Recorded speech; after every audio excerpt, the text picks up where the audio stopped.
For everything, you have to learn.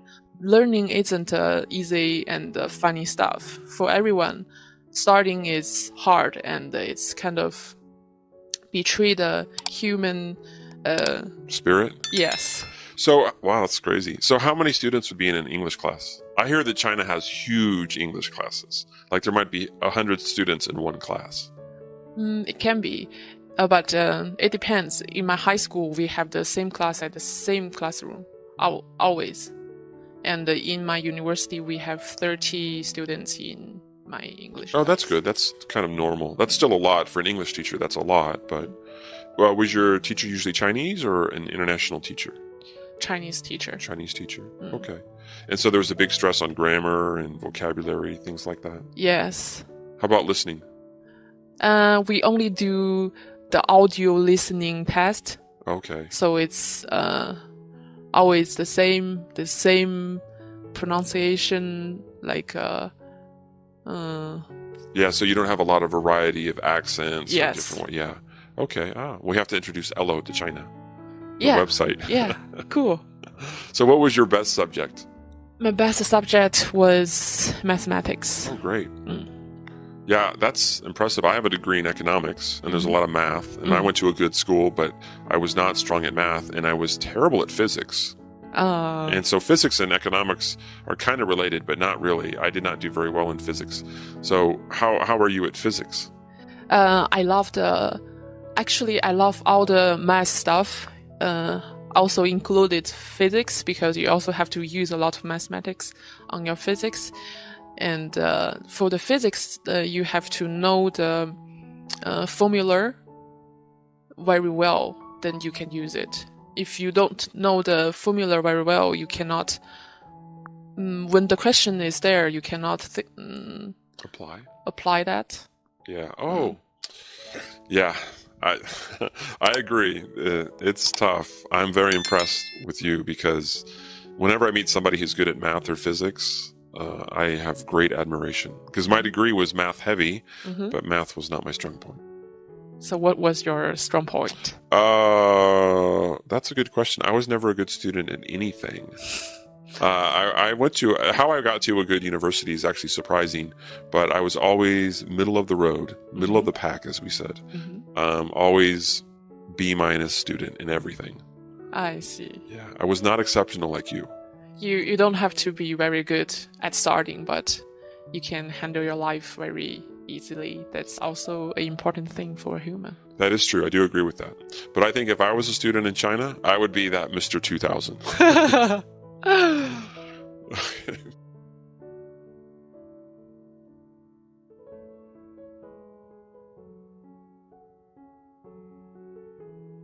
So I'm here with Angela, and she is a writer and a traveler, a teacher, a businesswoman, and you're also a mother. Yes. I have twins. You have twins. That's amazing. Wow. And so you also are now what's called an empty nester. Can you explain what that means? It's the feeling that you get when you realize that you've worked hard with your kids all those years and now they're ready to leave. And because they're twins, the nest is going to be emptied completely at once. Yeah. And I would be in the house by myself. I did think, though, that my son would have stayed home forever. So I would never have got to a position of having an empty nest. And my daughter, she left a little bit earlier. But it was just the thought of, you're in a house that your family's grown up in. What do you do now? Do you take in lodgers? Do you rent the house out? And that's when I made my decision to travel. And it was a gap that I spotted because my kids were 18 at the time. It was likely that my daughter would have grandchildren at some point, or I would have grandchildren, she'd have children, and then it would not be possible to come away again. So I saw the gap. I rented the house out, and my son, who was the last to leave the house, he said, "Mum, are you renting my room as well?" And I said, "Well, of course I'm renting your room. You don't get a house with a teenager resident in it." And he was absolutely flummoxed, but he found somewhere to live. He's working. She's found somewhere to live. She's working. And I think that one of the things you can give your kids actually is independence. I think it's the biggest thing that you can give them. Yeah, back in the day, it used to be that you would get kicked out of the nest. That was another phrase. You'd Yes. say like, okay, when you were 18, your parents would, give you that push like a mother bird, go fly, go do your thing. And I think it's still a good thing, actually. I think it's a very good thing. That you go out. I was not really kicked out, but I did leave right away, and it was a good experience. It was the best experience. Those years when you've got freedom, you've got your friends, you're growing up, you're learning about the world. You should be out there by yourself. Now, you've done something against the grain. You went and traveled by yourself, and your gap year. Now, in Asia, where we are, this isn't really an empty nester culture. Like, I don't know if especially Thailand, they don't really push kids out of the house. People stay and live a little bit more. Have you noticed a difference in like kind of the family dynamics now that you're in Bangkok? I think in Bangkok and Thailand, and certainly the other Southeast Asian countries I've travelled, I've been amazed at how families operate and live together. I think I'm very saddened by my own circumstances in the UK, and lots of people in the UK where families are divided and they don't live together and they don't support each other. When I was living in Isan, it was very obvious that families, because there's no social services, people have to work or they've got no money. So the parents would have to go to Bangkok or Phuket or one of the tourist areas, and the children would be left with the grandparents in the village. So it was obvious that there were lots of children who were growing up with grandparents, aunties. But I looked at this and thought, well, these kids are living in a village where it's safe, they're happy, they grow up as a gang, and they're loved. Yeah, that's really nice. It's interesting you mentioned that. One of the saddest things I ever saw unexpectedly was when I was in the Philippines. I was flying out. I was in the Philippines, had a great time. And when I was going at the airport, they had this long line. And I didn't know what was going on. It was all these children and their mothers. I mean, we're talking dozens. And it seemed strange. And then it hit me, because the Philippines have so many people that work overseas. These were all mothers that were saying goodbye to their children. Yes. Because they had to go work overseas. And it's like, I only get choked up now, like thinking about it. It was just really powerful that like the people that had that situation, that those mothers, they don't want to leave their kid. Yeah, that's got to be really hard, but they have to. They have to go to wherever they're going to go in the world. Yeah, that was something. I'll never forget that. Yeah, I find families over here are just so willing to share. They share their food, they share their beds, they share their houses in a way that is just so different. Yeah, to what I've experienced in the UK. That is true. That is true.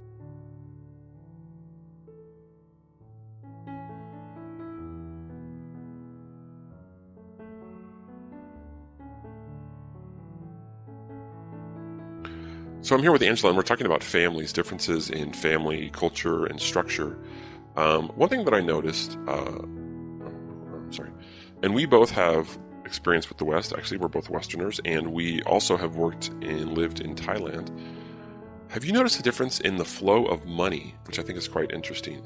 So in a lot of Asian cultures, especially Thailand, the flow of money goes from the children up. Yes. Whereas in the West, the flow of money goes from the parents down, or the older the family member down. Yes. It's a completely different flow, which is quite interesting when you think about it. Isn't it? Because, a lot of the people that are working in Bangkok and some of the tourist places in Thailand, they send money home. They don't earn money for their own keep and their own life. They actually send money home to the villages to pay for their children, to pay for their mothers. And I think it affects the way that people respect people within the family. There's huge respect for older people in Thailand that I didn't notice in the West. And I think maybe it may be something to do with the fact that they are still giving to their parents. Yeah, that's so true. I think also the fact that the family is almost like a bank. Yes. And they have a pool of wealth that they use together as a unit, which I think is just a great concept. Yeah. Although when I say this, I don't kick money up to my mother. But I'm always thinking, I wish my family did this. Our family in the West, we should adopt this practice. Everybody gives 10% to the pool, to the family pool. Yes. But I don't know if it would ever work. I don't know if it would work. No. So you have kids. Yes. How would you feel if suddenly your children started giving you 10% of everything they made? Wouldn't that be wonderful? But it's not going to happen. Right. It's just not in our society. Yeah, but you wouldn't spend it though, right? Like the whole idea is like they just give it to you would be the guardian, you would be the safekeeper of the money. Yeah, I'd probably have the money and then put the money away for them. Right. Because I think that the pressures in the West are different as well. it's very hard now for people to become house owners. So for my kids, it's going to be very, very difficult for them to get on the property ladder. So if they gave me any money, I would give it back to them as a deposit. Yeah, although there is one other thing that goes the other way, which is in Japan, I hope I say this right, I think it's called a toshidama. Basically, it's you get money from your relatives. If you're a child or a kid, you get money from your relatives on January 1st. They give you an envelope, and sometimes kids might get $2,000, $3,000, $4,000 on New Year's, depending how wealthy your family is. And I think there's Chinese New Year. Maybe they do something similar. The kids get money, I'm not sure. So there is the other flow where families do give kids money, I think. And also, I remember years ago, when I first came to Thailand, I was talking with a guy, and I said, one thing that's shocking about kids in Thailand is nobody works. They don't have part-time jobs. Not that many have part-time jobs, although it's changed. I said, in America, you work, and it's a good thing. Like, you build values. And he said, we know in Thailand, they can't do that because if a child works, especially for a middle-class family, it's an embarrassment to the family. Like, the father can't provide for his children. His children have to work when they should be studying. So it's really interesting, the different dynamics in money across cultures.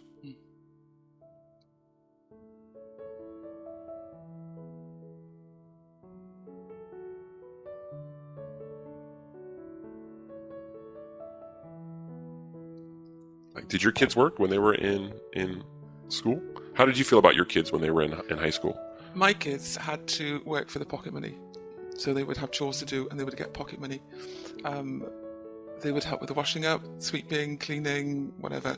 They always had to earn their pocket money, which thought was really hard.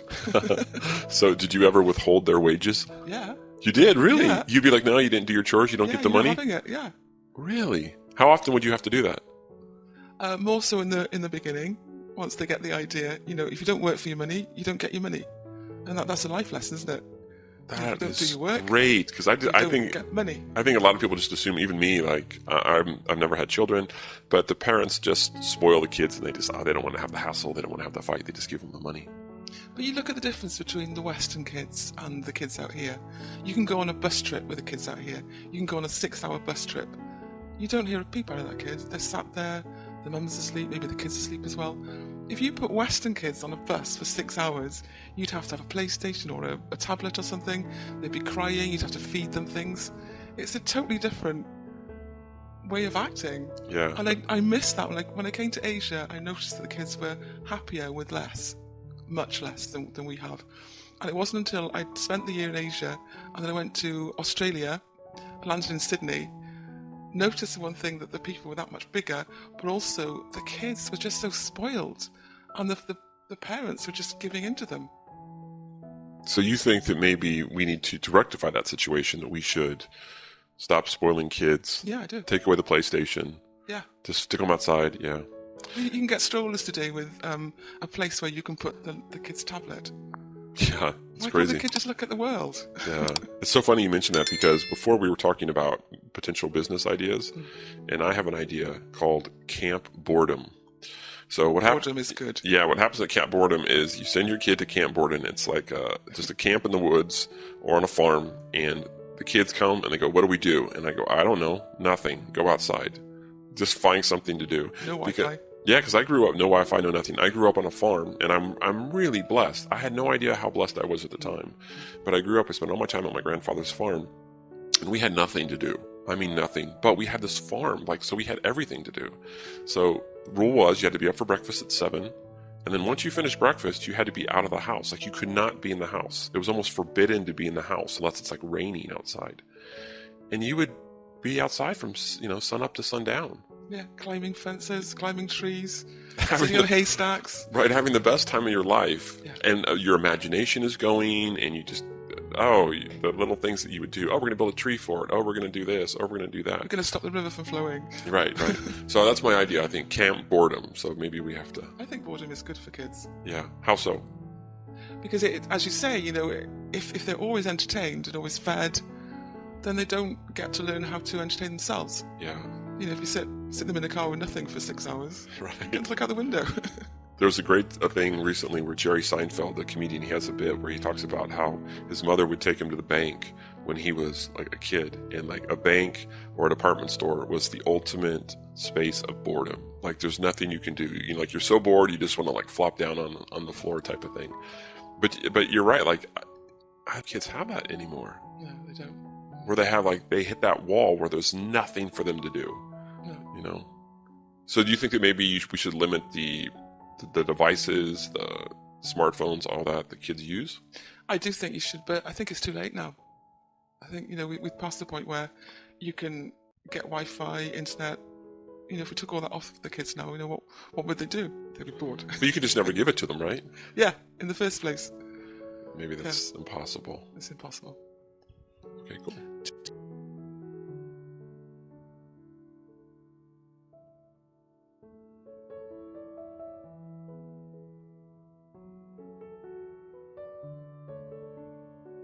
So I'm here in Bangkok with Jerry, and she is Thai. And Jerry, I thought we would talk about Thai islands. Of course. There are some major islands. Can you first talk about the major resort islands in Thailand? Yes. So as most of you know, Thailand is probably visited because of its islands. So the most well-known ones would be Phuket and Koh Samui, which are both down south in Surat Thani. And yeah, I think those are like the main destinations. They have changed quite a lot since the last 10 years. It's quite developed, so it's an island where, you know, if you really want like a very nice resort and have like a convenient list, like malls everywhere. There's also like international schools, so a lot of people now move to live to Phuket or Koh Samui. It's like a little Bangkok, but by the beach. Oh, really? Yes. Wow. And Phuket really developed quickly after the terrible tsunami, right? So it's really rebounded, and now it's quite vibrant, Yes, correct? yes, correct, yeah. Okay. So both Samui and Phuket are the more traditional, maybe tourist package islands. Yes. Are there some smaller islands or less known islands that you would recommend? Yes, we have a lot of islands in Thailand, but just near Koh Samui, you have Koh Phangan, which is also known for its full moon party. That is, the high season. But Koh Phangan is actually really nice. That, like, apart from the full moon, if you visit the other less well-known beaches, Hat Rin, which is where the full moon party happens, there's a lot of, like, hidden beaches that is very quiet, very relaxed, and it's still not as developed as Koh Samui, so you still feel that like island lifestyle. There's a lot of small businesses, local shops. Oh, that sounds nice. You know, I actually have not been to Koh Phangan, but I've been to Koh Tao, and that's the diving island, Yes, correct? yes. Yeah. Can you talk about that? Yes, of course. So Koh Tao is known for its crystal clear water and corals for diving. So a lot of people go there to get their diving certificate. That's actually the best place to do it. And you can spend like 3 days there, do the course. And then the island itself is also, it's quite remote. So there's like a few stores, not as much as in Koh Phangan. But yeah, it's nice and quiet. And oh, that's beautiful.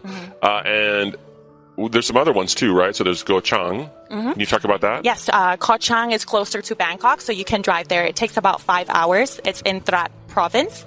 Koh Chang is a big island, and there's a lot. Some people like it, some people don't, because it's less vibrant, I would say, compared to like Koh Samui or Phuket.